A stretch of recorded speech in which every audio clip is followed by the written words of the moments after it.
कुटुंब जर भरभक्कम असेल तर समाजही तेवढा चांगला होतो.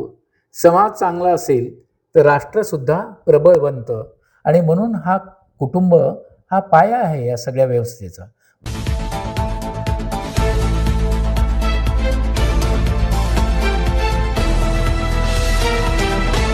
नमस्कार, मी मिलिंद वाघमारे. माइंडलाईटच्या विशेष मुलाखतीमध्ये आपल्या सर्वांचं मनपूर्वक स्वागत. आता माझ्यासोबत आहेत डॉक्टर अशोक वाकोडकर सर. गेली 38 वर्षे त्यांनी देगलूर महाविद्यालयामध्ये अध्यापनाचं काम केलं. हजारो विद्यार्थ्यांना घडवण्याचं काम केलं. त्याचबरोबर देगलूर महाविद्यालयामध्ये तब्बल 14 वर्षे प्राचार्य म्हणून सुद्धा त्यांनी कार्यरत होते.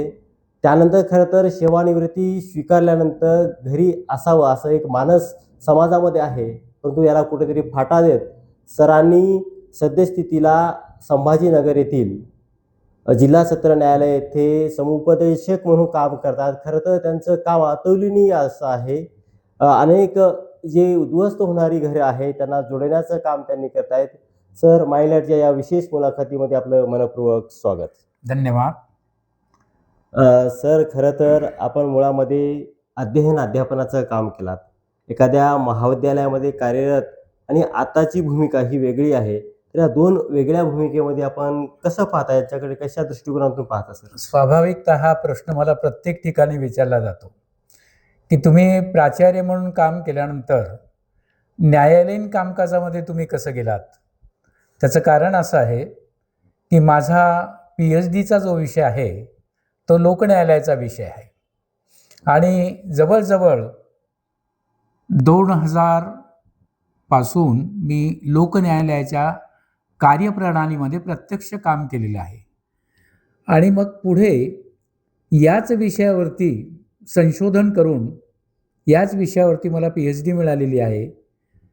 ही बाब लक्षात घेता माननीय उच्च न्यायालय मुंबई यांच्या संमतीने जिल्हा व सत्र न्यायालय संभाजीनगर येथे समुपदेशक म्हणून माझी नियुक्ती करण्यात आलेली आहे.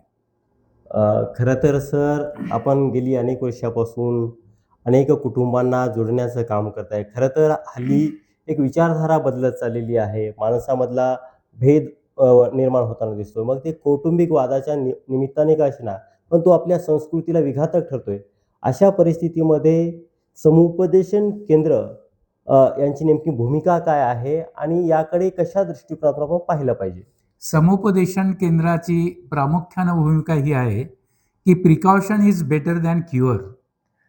म्हणजे एखादं प्रकरण कोर्टामध्ये गेल्यानंतर त्यावर विचार करण्यापेक्षा ते कोर्टातच जाऊ नये याच्यासाठी हे समुपदेशन केंद्र आहे.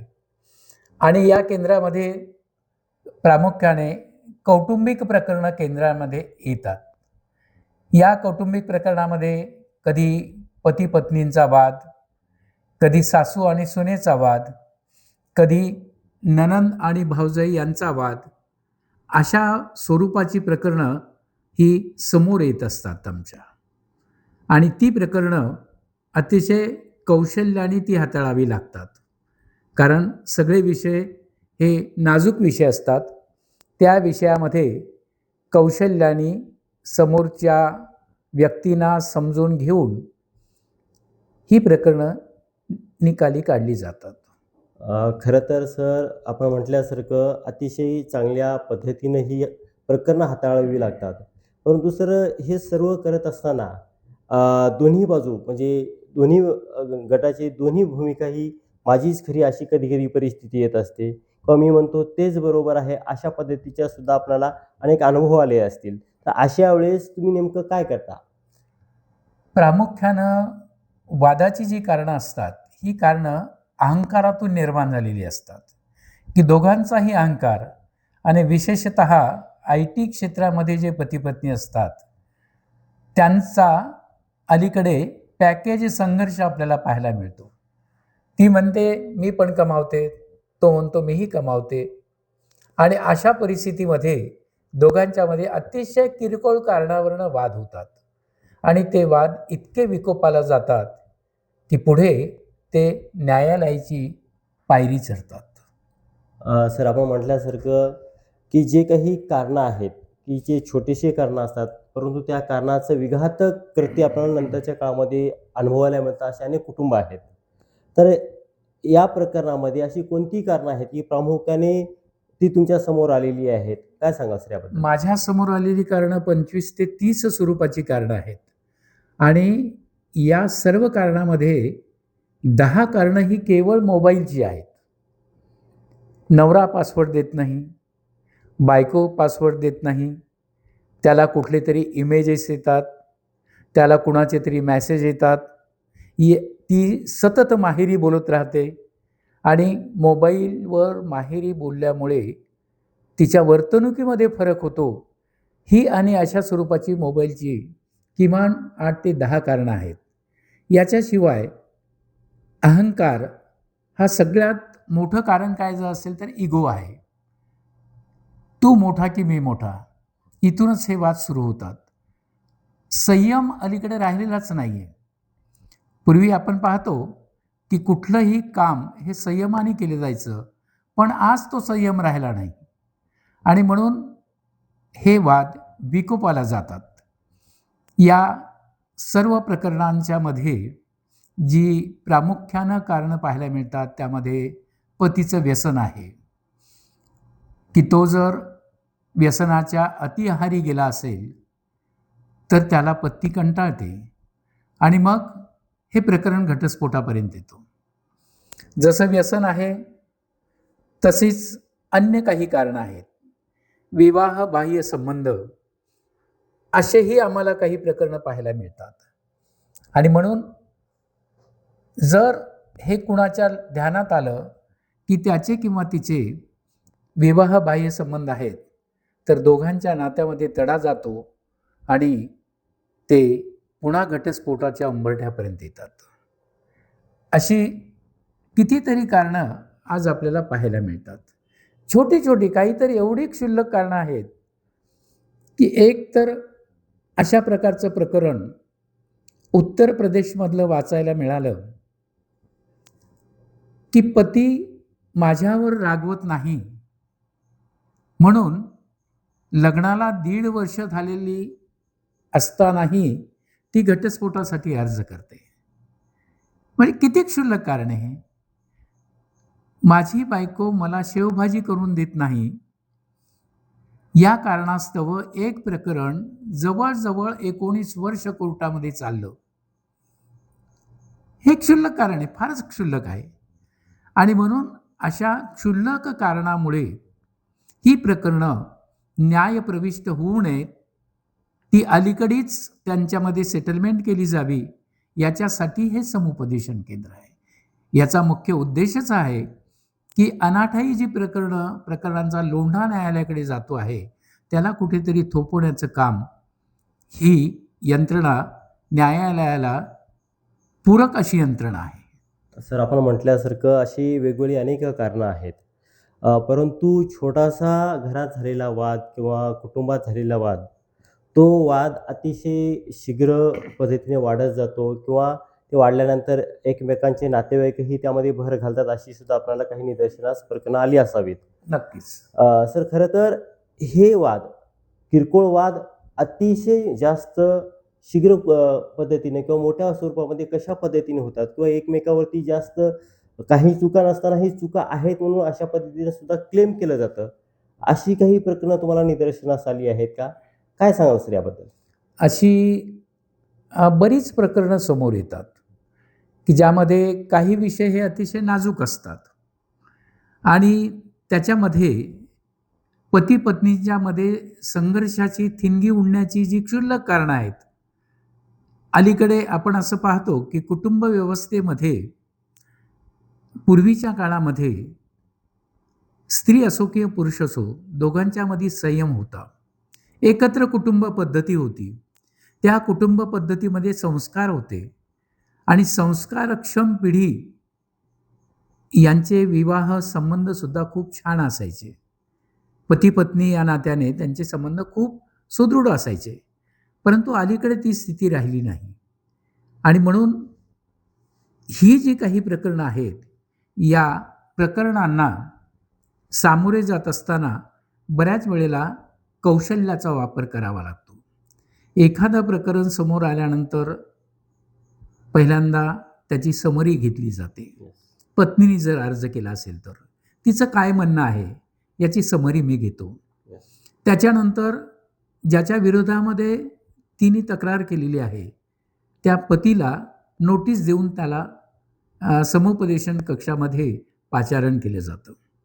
त्याचं म्हणणं काय आहे हेही याची समरी घेतली जाते आणि दोघांच्या मध्ये जे डिस्प्यूट पॉईंट आहेत ते पॉईंट बाजूला करून दोघांनाही समजून सांगितलं जातं.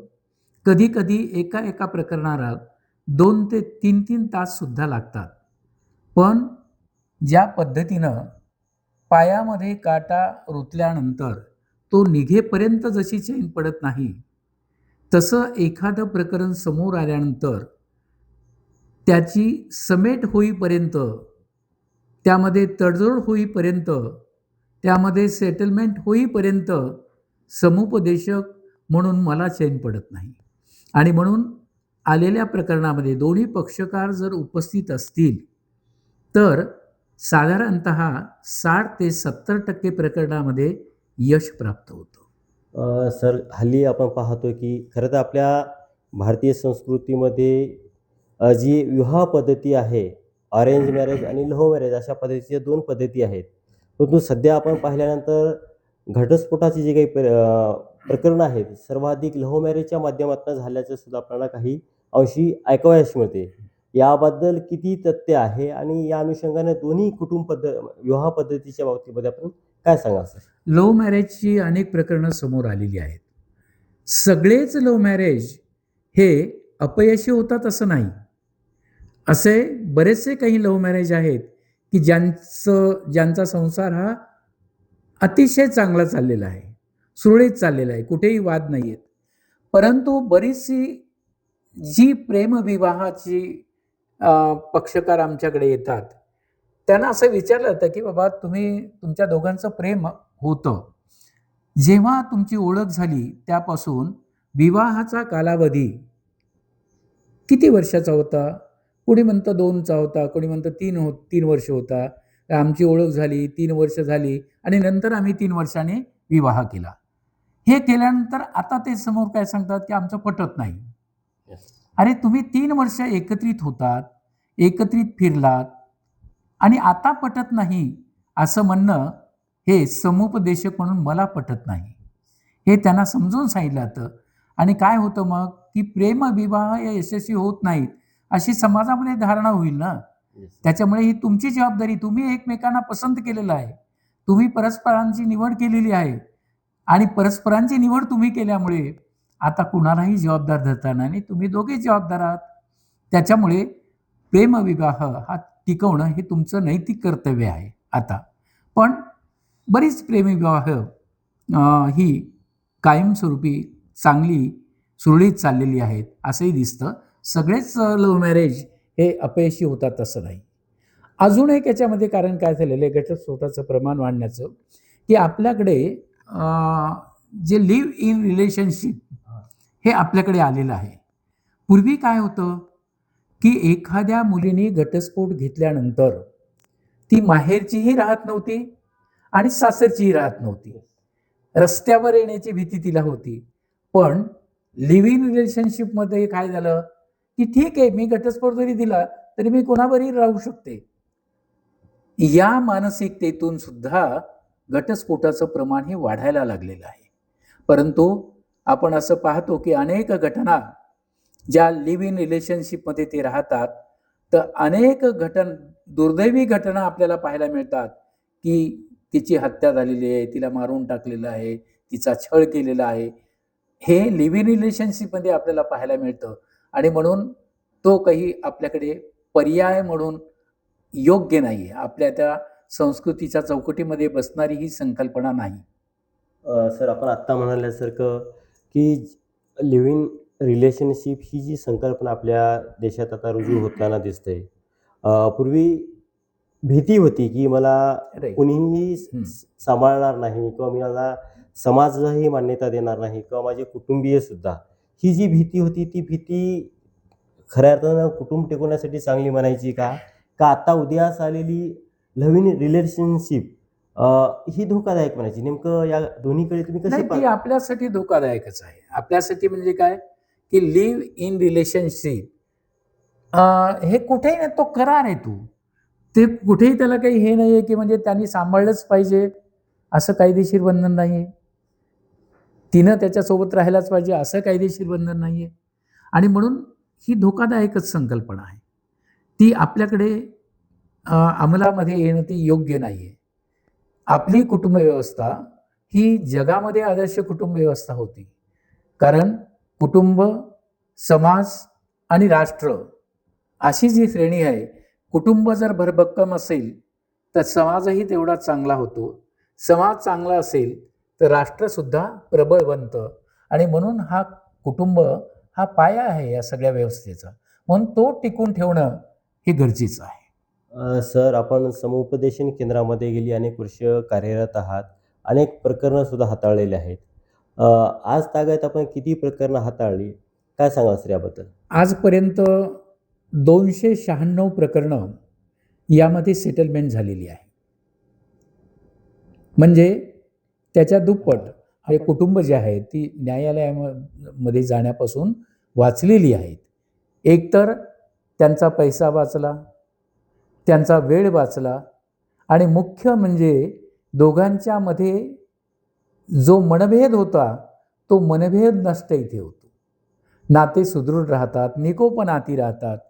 आणि म्हणून अशा पद्धतीनं या पक्षकारांना किंवा या कुटुंबांना कोर्टात जाण्यापासून परावृत्त करणं हे नक्कीच समाजासाठी सुद्धा हितकारक आहे. सर, आपण समुपदेशन केंद्रात तर कार्यरत आहात, कार्य करीत आहातच.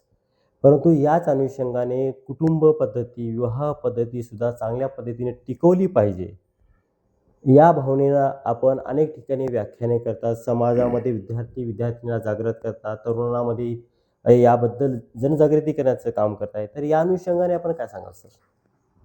खरं तर काय आहे, की जेव्हा आमच्या समुपदेशन कक्षामध्ये प्रकरण येतं, त्यावेळेला ते महत्प्रयासाने त्यामध्ये तडजोड घडून आणली जाते. पण दुसरा एक विचार करणं गरजेचं आहे, की आपल्याला याबाबत समाजामध्ये प्रबोधन करणं गरजेचं आहे. आणि समाजामध्ये म्हणल्यापेक्षा विशेषतः युवा पिढीसमोर हा विषय मांडणं गरजेचं आहे. आणि म्हणून शाळा असो, महाविद्यालय असेल, अनेक शाळेमध्ये, अनेक महाविद्यालयामध्ये कुटुंब प्रबोधन या विषयावरती Yes. तिथे प्रबोधन केलेलं आहे. अशा आत्तापर्यंत जवळजवळ 76 व्याख्यानं ही वेगवेगळ्या ठिकाणी दिलेली आहेत. मग कधी ती संस्थेमध्ये दिलीत, कधी कॉलेजेसमध्ये दिली, कधी एखाद्या शिबिरामध्ये ती व्याख्यानं द्यायला निमंत्रित केलं होतं. जसं की आज आपण देगलूर महाविद्यालयामध्ये याच विषयाची मांडणी तरुणाईसमोर आपण केलेली आहे. आणि म्हणून हा विषय तरुणांच्या समोर जाणं फार गरजेचं आहे, की पुढे संभाव्य धोके काय आहेत कुटुंब व्यवस्थेमध्ये. खरं तर कुटुंब व्यवस्था अजूनही आपली टिकून आहे, पण ती एका धोक्याच्या वळणावरती आज आहे. आणि इथेच प्रत्येकाने सावध होण्याची गरज आहे. सर, खरं तर आपण अत्यंत महत्त्वाचा मुद्दा या ठिकाणी उपस्थित केलात, की धोके निर्माण होण्याच्या पूर्वी त्या धोक्याची जाणीव होण्याच्या अनुषंगाने आपण वेगवेगळ्या ठिकाणी व्याख्याने करताय. त्यांना त्याबद्दल सजगता यावी या अनुषंगाने सुद्धा आपली भूमिका राहिलेली आहे. सर, आपण जेव्हा एखादा प्रकरण आपण सेटलमेंट करतो किंवा त्यांच्यामध्ये वाद मिटवतो, तो वाद मिटवल्याच्या नंतर असे काही तुम्हाला अनुभव आले आहेत का, की ते नंतरच्या काळामध्ये तुम्हाला भेटले, परत आमचा सुखी संसार चालू आहे, अशी काही उदाहरणं किंवा काही अनुभव तुम्हाला काय सांगाल सर? प्रकरण सेटल झाल्यानंतर तिथेच ते प्रकरण संपतं असं नाही. तर ज्या गोष्टी दोघांना समजून सांगितलेल्या आहेत त्याप्रमाणे भवितव्यात ते वागतात किंवा नाही याची खात्री करून घेण्यासाठी पुन्हा त्यांना फॉलोअपसाठी आम्ही समुपदेशन केंद्रात बोलावतो. येस. अशा काही निवडक कुटुंबांना एके दिवशी त्यांना बोलावतो आणि बोलावल्यानंतर प्रत्येकाचं मनोगत आम्ही तिथे ऐकतो. त्यांना सांगतो विवाद आपलं जे मागे ठरलं होतं त्याप्रमाणे तुमचं कसं चाललेलं आहे. ते म्हणतात, नाही सर, जसं जसं तुम्ही सांगितलं ना त्या पद्धतीनं आमचा संसार चाललेला आहे. म्हणजे ज्या यशोगाथा आहेत त्याचा फॉलोअप हा घेतला जातो. 1 महिन्याला, 2 महिन्याला, 3 महिन्याला हा फॉलोअप घेतला जातो. प्रामुख्यानं याच्यामध्ये मी काही अभिनव प्रयोग केलेले आहेत. त्यातला एक महत्त्वाचा प्रयोग असा केला, की पुण्याला नांदेड सिटीमध्ये आपण असं पाहतो, की साहित्य संमेलन आपल्याकडे होतं, हो. कवी संमेलन होतं, संगीत संमेलन होतं, नाट्य संमेलन होतं. पण सासू-सून संमेलन ही एक अभिनव कल्पना प्रत्यक्ष नांदेड सिटीमध्ये आम्ही अंमलात आणली. त्या कार्यक्रमामध्ये 125 सासू आणि 125 सुना या सगळ्यांचं एकत्रीकरण केलं. या कार्यक्रमासाठी पुणे येथील प्रिन्सिपल डिस्ट्रिक्ट जज श्री महाजन साहेब, त्याच्यानंतर तिथल्या ज्या प्राधिकरणाच्या सदस्य सचिव आहेत त्या पाटील मॅडम, भरोसा सेलच्या दुसऱ्या पाटील मॅडम, या सगळ्यांचं एकत्रीकरण केलं आणि त्या सगळ्यांच्या समोर सासू आणि सून यांचे नाती कशी निकोप असावीत अशा सकारात्मक दृष्टिकोनातून तो कार्यक्रम घेतला, ज्याची चर्चा संपूर्ण महाराष्ट्रामध्ये झालेली आहे. आणि अशा सूचनाही आलेल्या आहेत की आता हा कार्यक्रम प्रत्येक जिल्ह्याला तो कार्यक्रम झाला पाहिजे. अशा काही विधायक सूचनासुद्धा आलेल्या आहेत. आणि म्हणून आपल्याला असे प्रयोग करणं गरजेचं आहे. बऱ्याच ठिकाणी एक 4-5 कार्यक्रम असे घेतले की ज्या कार्यक्रमामध्ये एक 25 जोडपी आहेत. पुण्यालाच तो कार्यक्रम घेतला, सिंहगडाच्या पायथ्याशी घेतला तो कार्यक्रम. पण 35 जोडपी होती, 35 पती आणि 35 महिला. अशा जुळलेल्या रेशीम गाठी हा त्यांना कार्यक्रम दिला. अशा जुळलेल्या रेशीम गाठी म्हणजे काय की प्रत्येकाने आपला विवाह कसा जमला याचं कथन करायचं. त्यामध्ये काही जोडपी इंटरकॉस्ट मॅरेज केलेली होती, 2-3 जोडपी तर अशी होती की ज्यांनी बहुल्यावरती येईपर्यंत एकमेकांचं तोंड पाहिलं नव्हतं. अशी काही जोडपी होती. पण या सर्व जोडप्यांचा संसार 40, 45, 50 वर्ष झाली व्यवस्थित चाललेला आहे. अशा जुळलेल्या रेशीम गाठी हाही कार्यक्रम घेतला. तो घेण्यामागे उद्देश एवढाच होता की तरुणाईला हे समजलं पाहिजे, तरुण पिढीला हे समजावं की अरे बाबा, अशा पद्धतीनं झालेले लग्नसुद्धा आज किती छान टिकून आहेत. तो आदर्श त्यांच्यासमोर असावा याच्यासाठी आपण तो अशा जुळलेल्या रेशीम गाठी हा तो कार्यक्रम घेतला. बऱ्याच ठिकाणी चर्चा ठेवलेल्या आहेत, मुलींच्यामध्ये चर्चा ठेवलेली आहे की एक त्यांना विषय दिला होता की माझे कुटुंब आदर्श कुटुंब, याच्यावरती तुम्ही लिखाण करायचं. ते law college, Manikchand Pahade law college, Sambhajinagar इथल्या काही विद्यार्थिनींच्यासाठी तो उपक्रम घेतला आणि खूप छान मांडणी त्यांनी त्याच्यामध्ये केलेली आहे की त्यांची कल्पना काय आहे, म्हणजे आदर्श कुटुंबाची काय कल्पना आहे, ही कल्पनासुद्धा त्यातून मांडलेली आहे. म्हणजे समुपदेशकाचं आणि समुपदेशन केंद्राचं काम फक्त समोर आलेल्या प्रकरणामध्ये सेटलमेंट करणे एवढंच नाही, तर समाज प्रबोधन करणे, जागृती करणे हे सुद्धा एक काम आहे. आणि हे जर काम आपण पुढे घेऊन गेलो तर मला असं वाटतं की कौटुंबिक समस्या फारशा निर्माण होणार नाहीत. खरं तर सर अत्यंत महत्त्वाचा मुद्दा या ठिकाणी आपण मांडलेला आहे. कारण वेगवेगळ्या प्रयोगाच्या माध्यमातून वेगवेगळ्या कौशल्याचा वापर करत आपण समाजामध्ये कुटुंब संस्था ही टिकली पाहिजे आणि प्रेमाने स्नेहाने ती राहिली पाहिजे. या अनुषंगानं समुपदेशन केंद्राचं अत्यंत महत्त्वाचं जे रोल म्हणतो, जी भूमिका म्हणतो ती आहेच.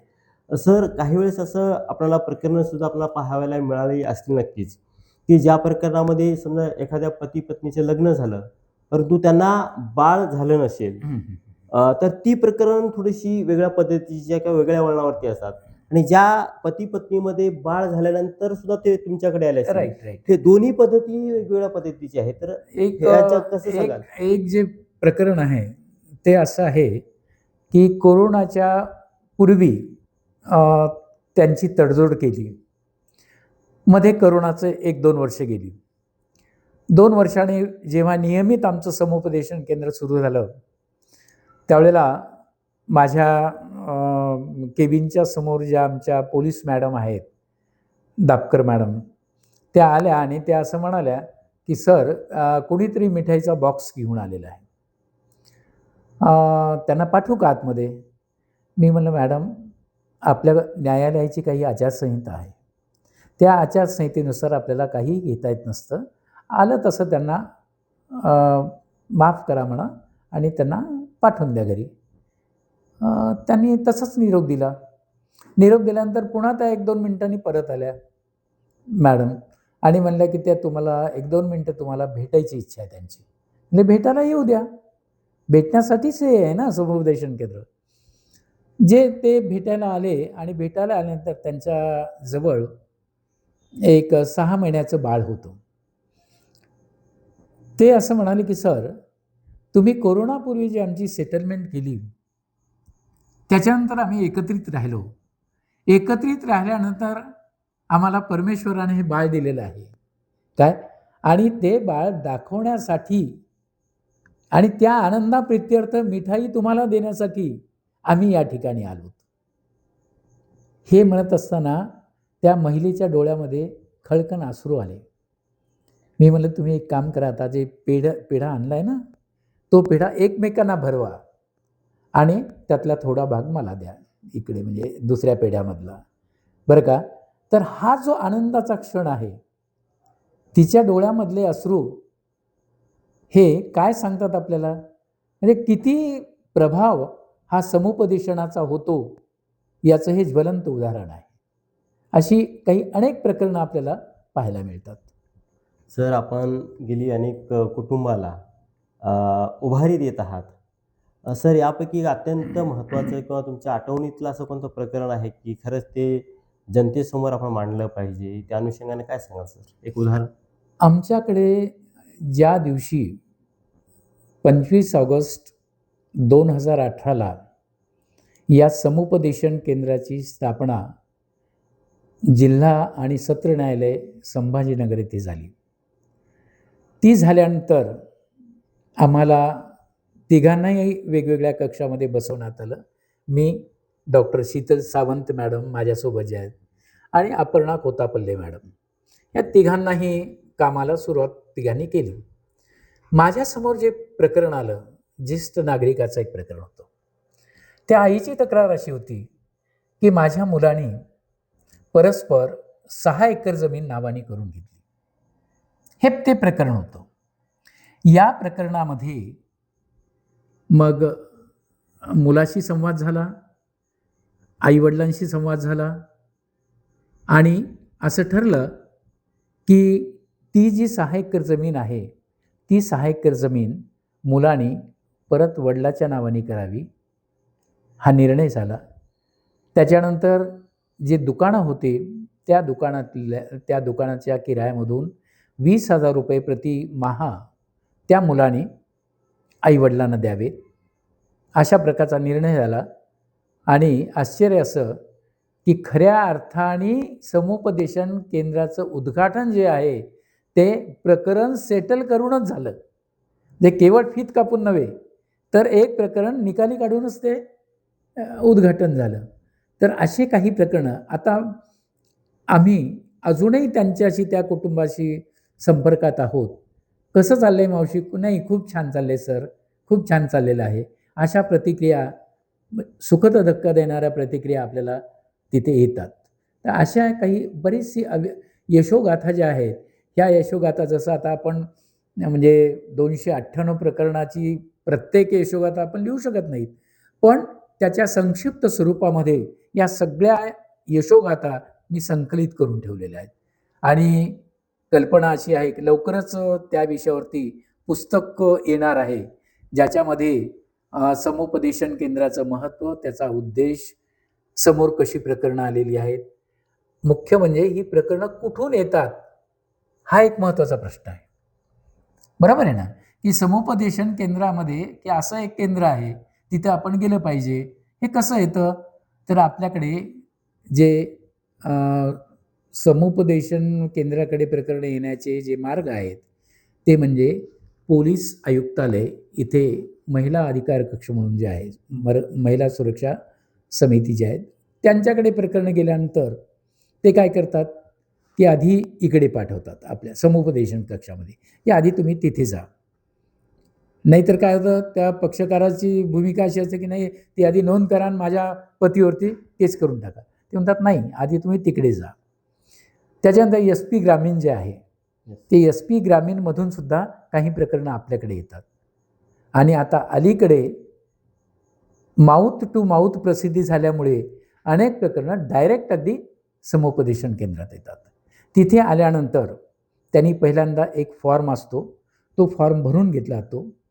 त्याच्यासोबत आधार कार्डची एक झेरॉक्स असते, एक पासपोर्ट फोटो असतो, तो त्याच्यावरती लावला जातो आणि दोघांचेही मोबाईल नंबर, म्हणजे पतीच्या विरोधात हे असेल तर पतीचं पूर्ण नाव, त्याचा मोबाईल नंबर, हिचं नाव, हिचा मोबाईल नंबर, अशा पद्धतीनं ती एंट्री होते आणि नंतर आपण मग पतीला नोटीस देतो आणि त्याला ठराविक दिवशी आपण बोलावतो.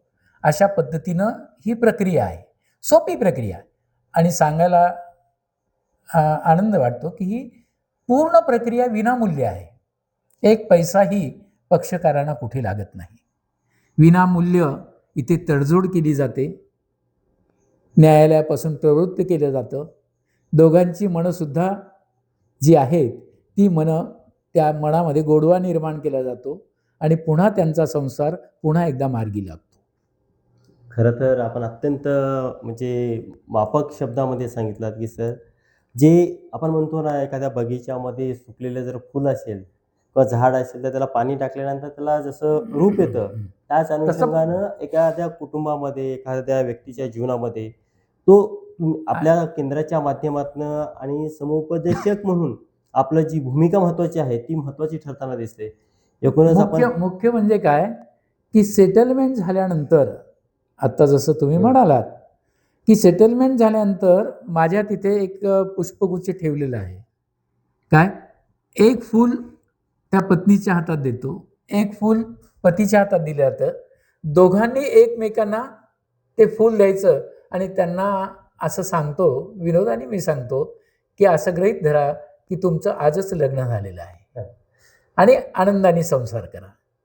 अशा पद्धतीनं अनेक पक्षकार जे आहेत, त्या पक्षकारांना अशा प्रकारे फूल वगैरे हे दिल्यानंतर ते अगदी आनंदाने ते सगळे कक्षाबाहेर जातात. खरं तर सर आपण अत्यंत महत्त्वाचा आणखी याच्याशी जोडून एक प्रश्न असा आहे, अ, अशी जी प्रकरणं आपण सेटलमेंट करतो, केल्यानंतर त्या दोघांमध्ये तर चांगला संवाद होतो, कुटुंब आनंदानं राहतंच. तो दोघांच्याही जे कुटुंबीय आहेत, म्हणजे माहेरकडला आणि सासरकडला यांच्या चेहऱ्यावर सुद्धा आपल्याला आनंद दिसतं. आनंद पाहायला. मग तो तशा अनुषंगाने आपण काय सांगाल सर? तो आनंद अवर्णनीय आहे.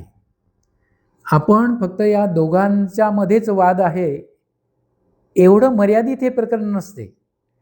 तर या दोघांच्या वादामुळे दोन्हीकडची कुटुंब ही अफेक्टेड होतात. त्या दोन्ही कुटुंबावरती त्याचा परिणाम होत असतो आणि विशेषतः ज्यांना मुलं आहेत लहान, त्या मुलांच्या वरती तर खूप मोठा परिणाम होतो त्यांच्या मनावरती. आणि ज्या वेळेला त्यांना असं कळतं, की बाबा 6 महिने झाले, वर्ष झालं आणि 1 वर्षाने आई-वडील आपले एकत्रित येत आहेत. त्यावेळेला मी सांगतो, की मुलगा जर पत्नीकडे असेल, तर पतीला सांगतो, की आधी मुलाला उचलून घ्या. ते मुलाला उचलून घेतात आणि उचलून घेतल्यानंतरची जी भावना आहे, जे चेहऱ्यावरती जो आनंद दिसतो, तो आनंद मात्र खूपच अवर्णनीय अशा स्वरूपाचा तो आनंद आहे. त्याची तुलनाच करता येत नाही. आणि म्हणून हे मी माझ्या दृष्टीनं परमेश्वराने दिलेलं मला काम आहे असं समजतो आणि हे पुण्याचं काम आहे हा एक दुसरा विषय आहे. म्हणूनच निवृत्तीनंतरचा जो काळ आहे तो अतिशय समाधानाचा जात आहे असं हे काम करताना मला जाणवतं. खरं तर त्याच अनुषंगाने त्याच प्रश्नावरती येणार होतो सर. आपण मुळामध्ये सुरुवातीच्या टप्प्यामध्ये जेव्हा महाविद्यालयात होतात आपण, त्यावेळेस अनेक विद्यार्थी घडले गेले. आपले अनेक विद्यार्थी आज चांगल्या-चांगल्या पदावरती आहेत, वेगवेगळ्या विविध क्षेत्रामध्ये कार्यरत आहेत. जेव्हा एखादा विद्यार्थी तुमच्यासमोर मी सर या पदावरती पोहोचलोय, जेव्हा तुम्हाला कॉल येतो किंवा मिठाईचा बॉक्स घेऊन तुमच्या जवळ येतो, चरणावरती माथा ठेवतो, तो प्रसंग एक आनंद देणाराच होता आणि आजही असे तुमचे अनेक विद्यार्थी तुम्हाला भेटतात. त्यानंतर दुसरा जो टप्पा आहे, जो निवृत्तीनंतरचा जो टप्पा आहे, की जिथं एकाच कुटुंबामध्ये 2 विद्यार्थी तुम्हाला भेटतात, की जेणेकरून त्यांना सुद्धा तुम्ही बदल घडवता, त्यांच्यामध्ये सुद्धा परिवर्तन करता. या अनुषंगाने कसं पाहता सर? खरं खरं हे दोन्ही गोष्टी वेगवेगळ्या आहेत, परंतु भाव जो आहे तो एकच आहे. समाजाच्या दृष्टिकोनातून परिवर्तन करणारा, समाजाला दिशा देणारा. काय सांगाल सर? विद्यार्थी तसं माझी भूमिका ही राहिली आहे, की विद्यार्थी हा चिखलाचा गोळा असतो. त्याच्यातून मारुती निर्माण करायचा का त्याच्यातून माकड निर्माण करायचं, हे गुरुच्या हातामध्ये असतं. आणि म्हणून आपला हा उद्देश असला पाहिजे, की हा विद्यार्थी जो आहे, या विद्यार्थ्याचा सर्वांगीण विकास झाला पाहिजे आणि माणूस म्हणून तो समाजामध्ये उभा राहिला पाहिजे. सगळ्यात महत्त्वाचं हे आहे, की माणूस म्हणून तो उभा राहावा. तो किती शिकला, किती मोठा झाला, हे जसं महत्त्वाचं आहे, तसं माणूस म्हणून आणि माणुसकी म्हणून त्याच्याकडे काय आहे, हे पाहणं महत्त्वाचं आहे आणि त्या दृष्टीनं त्याला घडवणं महत्त्वाचं आहे. तर असे अनेक विद्यार्थी आहेत, की जे आपल्या हातून घडलेले आहेत. आजही अनेक वेगवेगळ्या क्षेत्रामध्ये ते विद्यार्थी कार्यरत आहेत आणि गुरुचा जो मार्ग आहे, तो मार्ग अनेकांनी तो स्वीकारलेला आहे. खरं तर आपण आत्ताच पाहिलं, की ज्या भूमिका आज समाजामध्ये वेगळ्या पद्धतीनं होताना दिसत आहेत किंवा कुटुंब पद्धतीमध्ये वेगवेगळे कलह निर्माण होताना दिसत आहेत, ते कुठेतरी थांबले पाहिजेत. त्यांना कुठेतरी योग्य मार्गदर्शन मिळालं पाहिजे म्हणून सर समुपदेशकाची अत्यंत महत्त्वाची भूमिका बजावत आहेत आणि समुपदेशन केंद्रसुद्धा अत्यंत महत्त्वाचं ठरणार आहे. जर आपल्यामध्ये सुद्धा काही वादविवादाची भूमिका होत असेल, कौटुंबिक प्रश्न निर्माण होत असतील, तर नक्कीच अशा केंद्राला आपण सुद्धा भेटलं पाहिजे आणि आपणही गुण्यागोविंदानं आनंदानं राहिलं पाहिजे. याच अपेक्षेसह सर आपल्या स्टुडिओमध्ये येऊन अत्यंत महत्त्वाची भूमिका मांडलीत. त्याबद्दल सरांचंही अत्यंत मनःपूर्वक धन्यवाद व्यक्त करतो. हे पाहत रहा माइंडलाईट मीडिया. धन्यवाद. धन्यवाद.